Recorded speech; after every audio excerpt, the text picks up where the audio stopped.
anxiety is always there. It's now more identifiable and spoken about. more awareness. Excuse me, I'm talking. Sorry, Please sorry. don't cut me off. मैंने internet में shopping करने की कोशिश की. I would love to hear this story.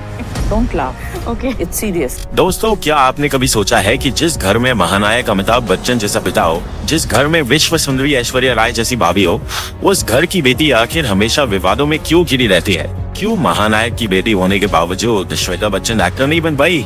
आखिर क्यों 3000 करोड़ के साम्राज्य की मालकिन होने के बावजूद बच्चन परिवार की बेटी को सिर्फ 3000 रुपए की नौकरी करनी पड़ी? I am not financially independent and I'm not particularly ambitious and I make no bones about it. क्या वाकई ननद श्वेता बच्चन की वजह से ही अभिषेक और ऐश्वर्या का रिश्ता टूटने की कगार पर आ गया है? और सबसे बड़ा सवाल, दिल्ली के एक अरबपति खानदान की बहू होने के बाद भी श्वेता बच्चन मुंबई में अपने पिता के घर जलसा में वापस क्यों आ गई?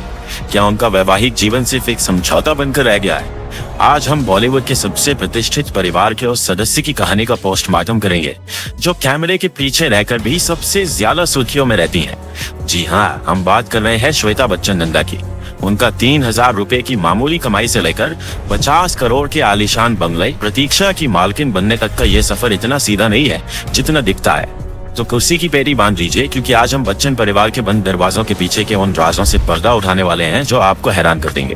कहानी की शुरुआत करते हैं उस दौर से जब अमिताभ बच्चन का सितारा आसमान की बुलंदियों पर था। 17 मार्च 1974 को श्वेता बच्चन का जन्म हुआ।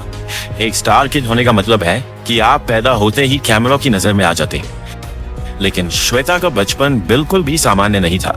बच्चन परिवार, जो अपनी परंपराओं और अनुशासन के लिए जाना जाता है, उन्होंने श्वेता और अभिषेक को हमेशा मीडिया की उस चकाचौंध से बचाकर रखा जिसे वो लोग फिल्मी गंदगी मानते थे।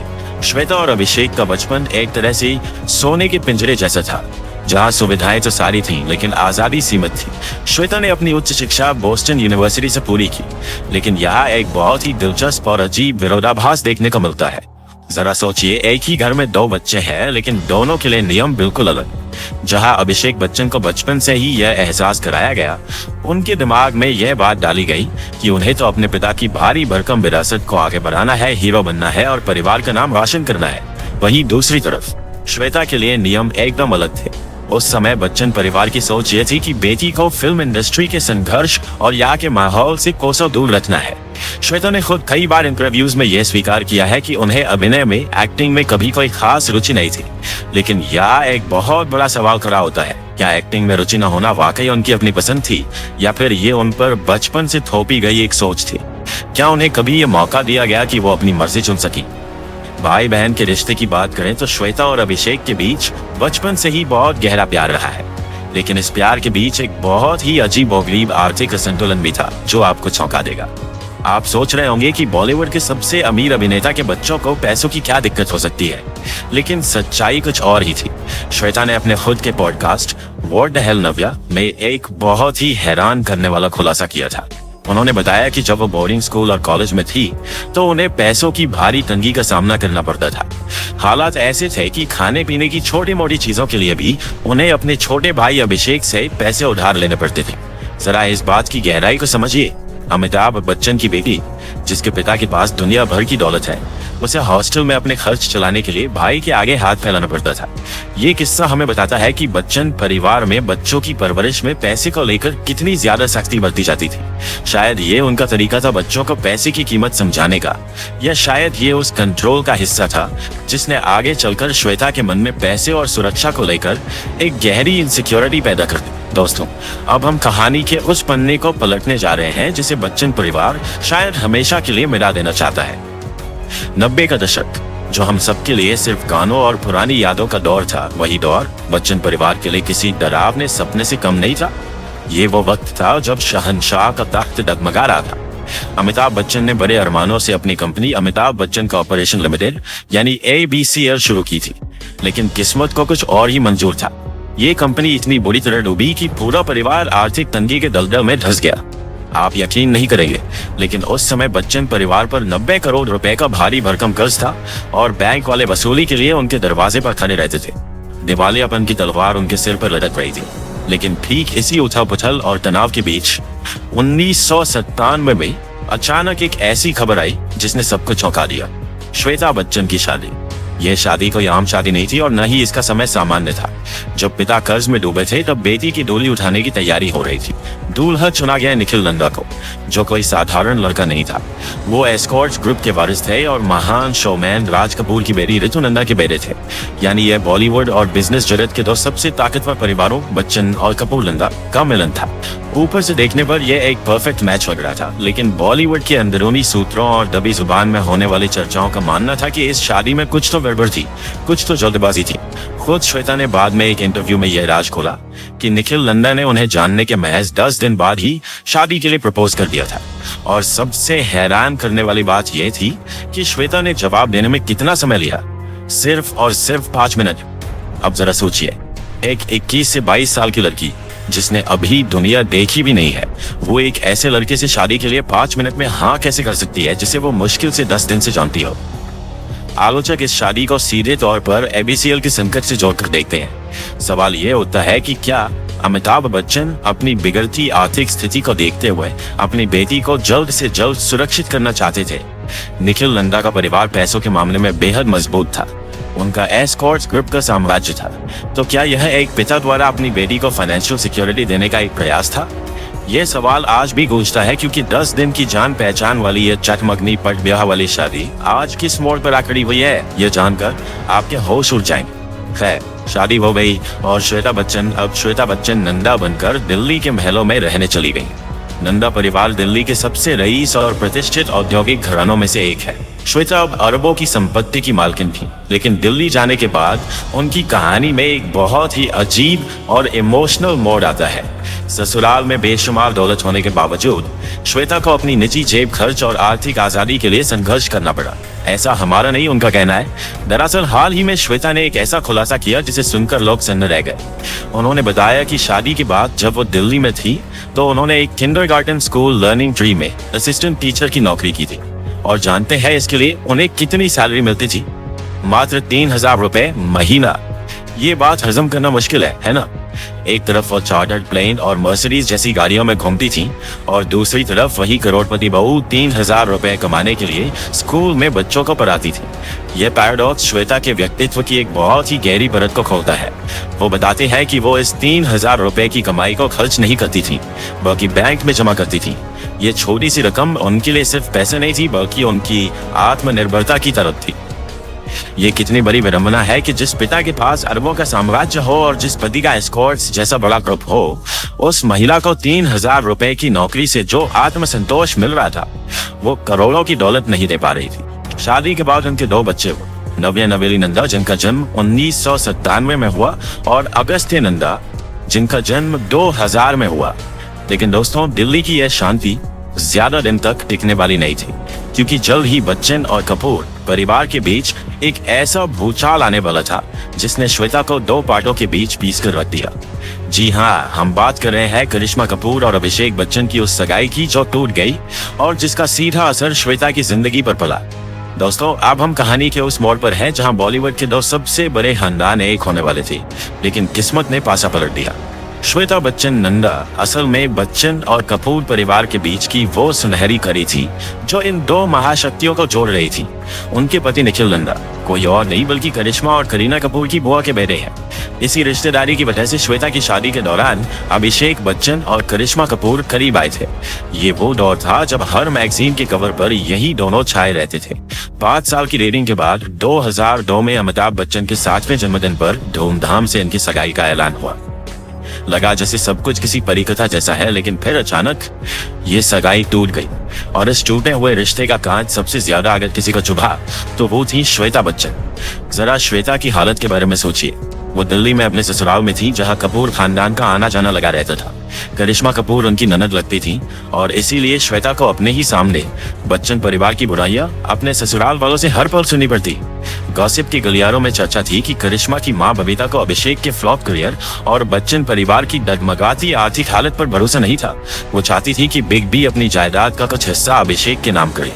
दूसरी तरफ जया बच्चन को यह मंजूर नहीं था कि घर में कोई ऐसी बहू आए जो उनके बेटे पर हावी हो जाए।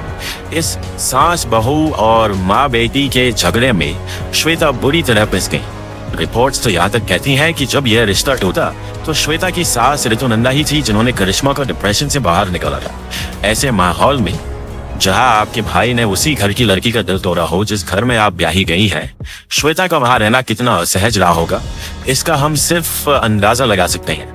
ये वो पहला बड़ा पारिवारिक ड्रामा था जिसने श्वेता की जिंदगी की नींव हिला दी। फिर समय का पहिया घूमो और कैलेंडर के पन्ने पलटे। साल 2012 से 13 के आसपास एक अजीब घटना घटी। श्वेता बच्चन ने अचानक दिल्ली छोड़ दिया और वो बोरिया बिस्तर समेट कर मुंबई वापस आ गई, अपने पिता के घर जलसा में। आधिकारिक तौर पर किसी ने कुछ नहीं कहा, लेकिन बॉलीवुड के अंदर खाने यह खबर आग की तरह फैल गई कि श्वेता और निखिल नंदा अलग हो चुके हैं। लेकिन ठहरिए, यहाँ एक ट्विस्ट है। क्या उनका तलाक हुआ? जवाब है नहीं। फिल्मी दुनिया में इसे कहते हैं सेपरेटेड बट नॉट डिवोर्स्ड। सवाल उठता है कि आखिर तलाक क्यों नहीं? सूत्र बताते हैं कि इसके पीछे दो बड़ी वजहें थी। पहली, खानदान की इज्जत। बच्चन और नंदा दोनों ही अपनी प्रतिष्ठा को लेकर बहुत संवेदनशील हैं और वो नहीं चाहते थे कि तलाक की खबर से मीडिया में कीचड़ उछले। और दूसरी वजह थी पैसा। तलाक का मतलब होता भारी भरकम गुजारा भत्ता, एलिमोनी और संपत्ति का जटिल बंटवारा, जिससे दोनों परिवार बचना चाहते थे। नतीजा ये हुआ कि निखिल आज भी दिल्ली में रहकर अपना बिजनेस संभालते हैं और श्वेता मुंबई में अपने बच्चों के साथ बच्चन परिवार का हिस्सा बनकर रह रही है। उन्हें शायद ही कभी एक साथ देखा जाता है, जो इस टूटे रिश्ते की गवाही देता है। जब श्वेता मुंबई लौटी तो उनका नाम उनके बचपन के दोस्त और सुपरस्टार ऋतिक रोशन के साथ जोड़ा जाने लगा। याद रहे, ये वो समय था जब ऋतिक भी सुजैन खान से तलाक ले चुके थे। गॉसिप कॉलम में दावे किए गए कि कुणाल कपूर, जो बच्चन परिवार के रिश्तेदार हैं, उनकी शादी के दौरान ऋतिक और श्वेता की पुरानी दोस्ती ने प्यार का रंग ले लिया था। रेडिट और सोशल मीडिया पर तो यहाँ तक कहा गया कि बच्चन परिवार ने इस रिश्ते को बहुत सख्ती से दबा दिया, क्योंकि वो नहीं चाहते थे कि उनकी बेटी एक और बड़े स्कैंडल या विवाद का हिस्सा बने। सुजैन खान, जो श्वेता की अच्छी दोस्त थी, उनके साथ भी श्वेता के रिश्तों में खटास आने की खबरें उड़ी। हालांकि बाद में उन्हें फिर साथ देखा गया। यह श्वेता की जिंदगी का वो रहस्यमय हिस्सा है जिस पर आज भी चुप्पी साधी हुई है, लेकिन धुआं वहीं उठता है जहां आग लगी हो। दोस्तों, अब हम उस चैप्टर को खोलने जा रहे हैं जिसकी वजह से सोशल मीडिया पर श्वेता बच्चन को कबाब में हड्डी और टॉक्सिक सिस्टर इन लॉ तक का खिताब दे दिया गया। मुंबई लौटने के बाद श्वेता बच्चन का सबसे चर्चित किरदार अगर कोई बना तो वो था उनकी भाभी ऐश्वर्या राय बच्चन की दुश्मन का। क्या ये सिर्फ लोगों का वहम है या वाकई दाल में कुछ काला है? आइए सबूतों के साथ इस ननद भाभी की कहानी का सच जानते हैं। सबसे पहले रिवाइंड करते हैं और चलते हैं कॉफी विद करण के उस धमाकेदार एपिसोड में जहां श्वेता और अभिषेक मेहमान बनकर आए थे। करण जौहर के उस सोफे पर बैठकर श्वेता ने कुछ ऐसी बातें कह दी जिन्होंने ऐश्वर्या के फैंस का खून खौला दिया। जब करण ने उनसे पूछा कि अभिषेक और ऐश्वर्या में से बेहतर अभिनेता कौन है, तो श्वेता ने बिना एक पल की देरी किए, बिना पलक झपकाए अभिषेक का नाम ले लिया। अभिषेक और ऐश्वर्या कौन है the better actor? Abhishek. Alright, अब आप ही बताइए, ऐश्वर्या राय जिन्होंने दुनिया भर में अपने अभिनय का लोहा मनवाया है, उनके सामने यह जवाब क्या साफ साफ पक्षपात नहीं था? लेकिन बात यही नहीं रुकी। श्वेता ने आगे कहा कि उन्हें ऐश्वर्या की यह आदत बिल्कुल पसंद नहीं है, बल्कि वो इससे नफरत करती है कि ऐश्वर्या फोन कॉल और मैसेज का जवाब देने में सदियों लगा देती है। भले ही ये मजाक में कहा गया हो, लेकिन दुनिया को इसमें श्वेता की असुरक्षा और एशिया साफ दिखाई दी। अगर आपको लगता है कि यह सिर्फ बातों तक सीमित था, तो जरा उन वायरल वीडियोस पर नजर डालिए जो झूठ नहीं बोलते। पिछले कुछ सालों में ऐसे कई मौके आए हैं जहां श्वेता और उनकी मां जया बच्चन ने ऐश्वर्या को सरेआम नजरअंदाज किया है। विराट अनुष्का के रिसेप्शन में भी एक ऐसा ही ऑकवर्ड पल देखा गया।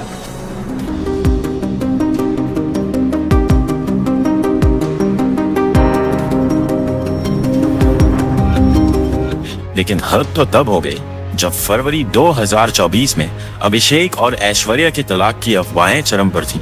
उस नाजुक समय में श्वेता ने इंस्टाग्राम पर एक बहुत ही रहस्यमयी पोस्ट शेयर की। उन्होंने लिखा, फीमेल वुल्फ किसी भी चीज से ज्यादा देर तक टिकेगी जो उसे खींचना चाहता है। सोशल मीडिया के जासूसों ने तुरंत इसे रिकॉर्ड किया और माना कि यह सीधा सीधा ऐश्वर्या पर किया गया कटाक्ष है। और हाल ही में अनंत अंबानी की शादी की वो तस्वीरें तो 1000 शब्दों के बराबर थी। पूरा बच्चन परिवार, अमिताभ, जया, अभिषेक, श्वेता, अगस्त्य और नव्या एक साथ फोटो खिंचवा रहा था, टीम बच्चन बनकर। और ऐश्वर्या, वो अपनी बेटी आराध्या के साथ अलग थलग दिखाई दी।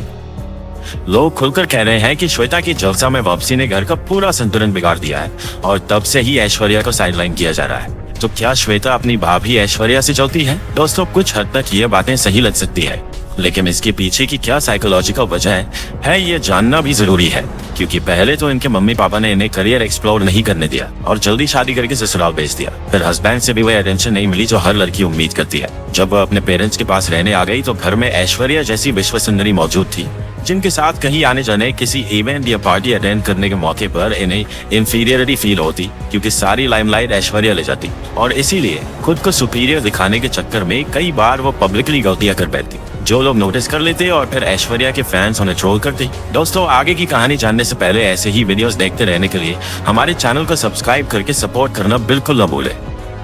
दोस्तों, अक्सर कहा जाता है कि अगर आप एक बड़े बाप की औलाद हैं तो आपके लिए सफलता के दरवाजे खुद ब खुद खुल जाते हैं, लेकिन श्वेता बच्चन की कहानी इस कहावत को पूरी तरह गलत साबित करती है। अमिताभ बच्चन की बेटी होने के नाते उनके पास अवसरों की कोई कमी नहीं थी, लेकिन दुर्भाग्य देखिए, उन्होंने जिस चीज में भी हाथ डाला वो या तो बुरी तरह फ्लॉप हो गया या फिर विवादों की आग में जल गया। श्वेता अपनी पहचान सिर्फ बच्चन सरनेम तक सीमित नहीं रखना चाहती थी, वो कुछ अपना करना चाहती थी। इसी उम्मीद में 2018 में उन्होंने लेखिका बनने का फैसला किया और अपना पहला उपन्यास पैराडाइज टावर्स लॉन्च किया। इस किताब को हिट कराने के लिए करण जौहर जैसे बॉलीवुड के दिग्गजों ने पूरा जोर लगा दिया और इसका जमकर प्रचार किया, लेकिन जनता और आलोचकों को खरीदा नहीं जा सकता।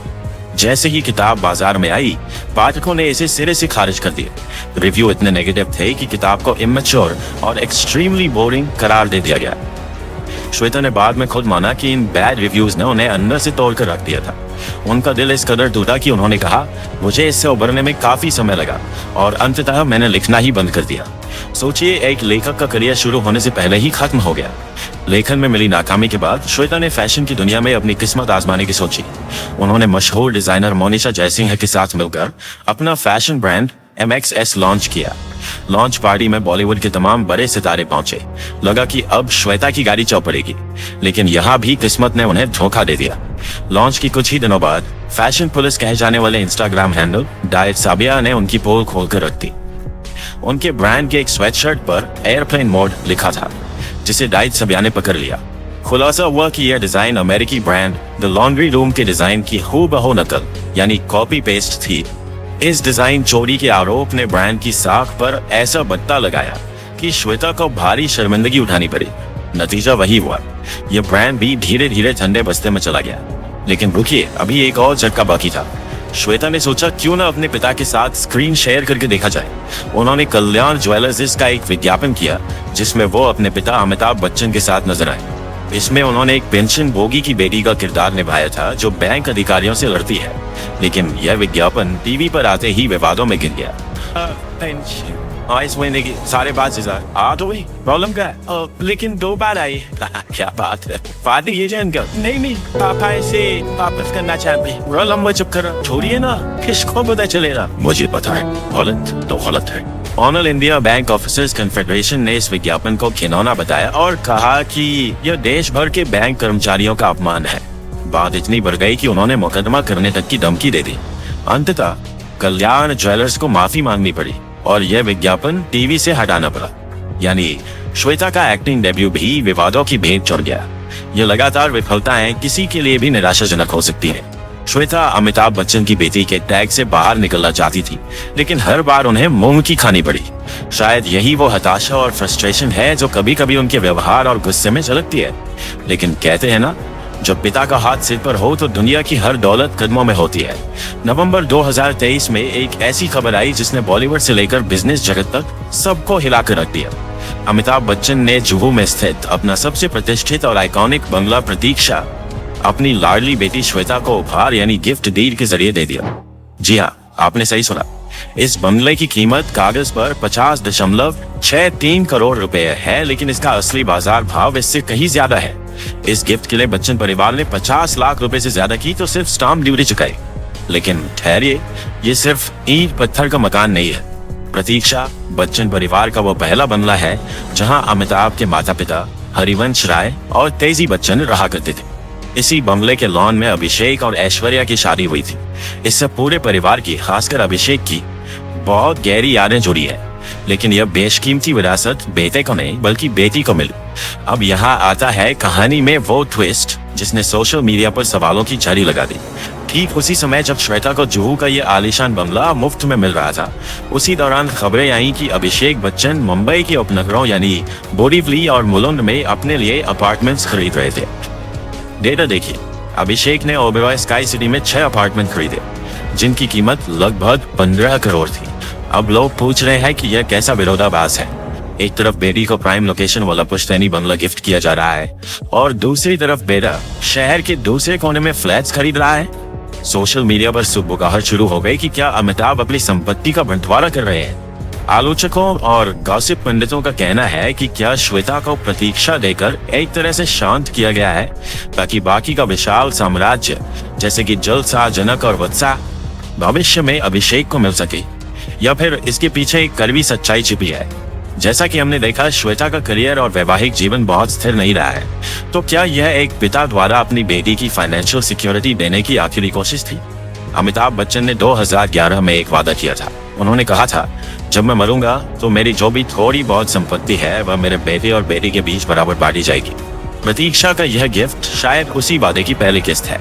दोस्तों, अब हम कहानी के उस पड़ाव पर हैं जहां श्वेता बच्चन ने खुद अपने मुंह से अपने दिल के उन राजों को खोला है। आजकल श्वेता अपनी बेटी नव्या नवेली नंदा के पॉडकास्ट बोर्ड द हेल नव्या के जरिए खुद को एक मॉडर्न थिंकर के रूप में पेश कर रही है। उन्होंने बताया कि बचपन में उनकी माँ जया बच्चन तानाशाही रवैया अपनाती थी। श्वेता को बचपन में बहुत मार पड़ती थी। वो बताती है कि जया इतनी सख्त थी कि पिटाई करते समय लकड़ी का रोलर श्वेता के शरीर पर टूट जाता था। और दर्द की बात यह है कि श्वेता ने कहा कि सारा गुस्सा सिर्फ उन पर निकलता था, जबकि अभिषेक को कभी मार नहीं पड़ी। लेकिन पॉडकास्ट का सबसे भावुक पल वो था जब श्वेता ने अपनी बेटी नव्या को शादी को लेकर सलाह दी। उन्होंने साफ शब्दों में कहा, तब तक शादी मत करना जब तक तुम्हारे बैंक अकाउंट में इतना पैसा न हो कि तुम अपना किराया खुद दे सको। सुनने में ये एक माँ की समझदारी बड़ी सलाह लगती है, लेकिन अगर आप गहराई से देखें तो यह सलाह कम और श्वेता का अपना पछतावा ज्यादा लगता है। ये एक ऐसी महिला की टीस है जो जिंदगी भर आर्थिक रूप से दूसरों पर निर्भर रही, पहले अपने पिता पर, फिर अपने पति पर और अब फिर से अपने पिता पर। उन्होंने खुद बहुत दुखी मन से एक्सेप्ट किया, मैं फाइनेंशियली इंडिपेंडेंट नहीं हूँ और मैं एम्बिशियस भी नहीं हूँ, लेकिन मैं अपने बच्चों के लिए ऐसा भविष्य नहीं चाहती। I'm not financially independent and I'm not particularly ambitious and I make no bones about it। ये लाइन श्वेता की पूरी जिंदगी का सार है। सोने के पिंजरे में कैद एक ऐसी पंछी जो उड़ना तो चाहती थी, लेकिन जिसके पंख कभी मजबूत हो ही नहीं पाए। तो दोस्तों, श्वेता बच्चन नंदा की ये कहानी हमें क्या सिखाती है? यही कि बेहिसाब पैसा और दुनिया का सबसे भारी भरकम सरनेम खुशी की गारंटी नहीं हो सकता। ये विडंबना ही है कि वो सदी के महानायक की बेटी है, लेकिन अभिनय की दुनिया में कदम नहीं रख सकी। वो एक अरबपति खानदान की पत्नी है, लेकिन 3000 रुपए की छोटी सी नौकरी के लिए तरसी। उन्होंने लेखिका और फैशन डिजाइनर बनने के सपने देखे, लेकिन हर बार उन्हें विफलता ही हाथ लगी। वो अपने परिवार और भाई से बेइंतहा प्यार करती है, लेकिन दुनिया की नजरों में वो अपनी भाभी ऐश्वर्या के लिए एक विलेन बनकर रह गई। आज श्वेता बच्चन वापस उसी जलसा में हैं जहां से उनकी कहानी शुरू हुई थी। उनके पास अब पिता का दिया हुआ 50 करोड़ का बंगला प्रतीक्षा है और ऐशो आराम की हर चीज मौजूद है। लेकिन अगर आप कभी उनकी तस्वीरों को गौर से देखेंगे तो उनकी आंखों में एक खालीपन नजर आएगा, एक ऐसी पहचान की तलाश जो सिर्फ बच्चन की बेटी या नंदा की बहू होने तक सीमित ना हो। बॉलीवुड की गॉसिप दुनिया के लिए वो शायद एक खलनायिका या वैम्प हो सकती है जो ऐश्वर्या के जीवन में जहर घोल रही है, लेकिन अगर हम एक पल के लिए जजमेंट का चश्मा उतार कर देखें तो वो एक सहानुभूति की पात्र भी है। एक ऐसी महिला जो जिंदगी भर अपनी रेलेवेंस खोजने के लिए हाथ पैर मारती रही। उनकी कहानी एक ट्रेजेडी है जहाँ सब कुछ होकर भी अपना कुछ भी नहीं है। तो दोस्तों, आपको क्या लगता है? क्या श्वेता बच्चन वाकई घर तोड़ने वाली ननद है या वो खुद हालातों की मारी एक मजबूर महिला है? क्या पिता द्वारा दिया गया 50 करोड़ का बंगला उनकी खामों को भर पाएगा? अपनी राय नीचे कमेंट्स में जरूर बताएं। और हाँ, अगर आपको ये इनसाइड स्टोरी पसंद आई हो तो वीडियो को लाइक करें और हमारे चैनल को सब्सक्राइब करना न भूलें।